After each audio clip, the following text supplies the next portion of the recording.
Fes i'n winio wrth i'n brysur golygfa gyfarwydd a chynefin mewn llawer I gartre yng Nghymru.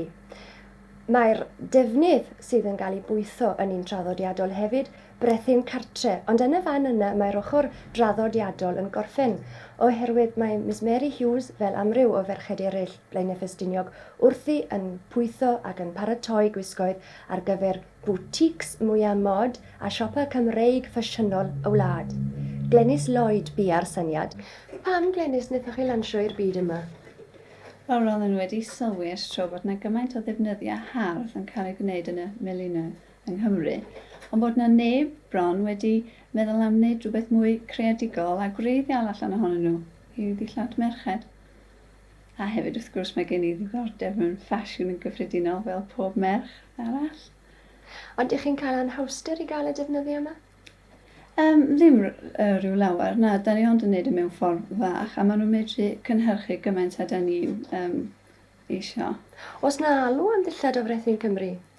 Wel, ar ôl gweld y dillad rwan, mae pobl yn licio beth dwi'n gwneud, ond dwi'n meddwl bod gen pobl rhagfarnau yn erbyn pethau sydd wedi gwneud allan o brethyn Cymreig. Maen nhw'n meddwl bod nhw'n crychu. Ac yn crafu. A hefyd ac yn crafu ydyn, a bod nhw braidd yn hen ffasiwn.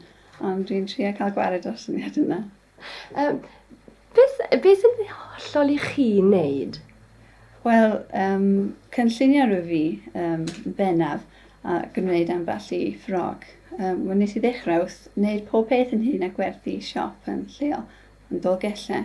Ond rwan, wrth gwrs, mae yna gymaint o alw amdanyn nhw fel bod fi gorfod gofyn I merched y dre yma helpu fi, a mae gen I ffrind yn helpu hefyd. Ond I chi hefyd yn torri nhw, achos dwi'n meddwl bod torrad yn holl bwysig gyda'r brethyn yma. Ie, mae'r toriad yn bwysig iawn efo dillad. Ie, fi sy'n torri hi. Ydych chi'n meddwl y byddai'n bosib i'r ffatrioedd bach yma a'r bobl sydd yn pwytho ar raddfa fach ddod at ei gilydd a gwneud rhywbeth ar raddfa genedlaethol, megis Harris Tweed? Dwi'n meddwl fod hwn yn syniad da iawn. Fos ni'n licio gweld rhywbeth yn cael ei wneud ar lefel mwy cenedlaethol. Ond dwi ddim yn barod I wneud hynny. Fos ni ddim yn licio'r y cyfrifoldeb o edrych ar ôl busnes mawr fel hyn. Dwi'n rhaid ti a mae gen I gŵr a babi.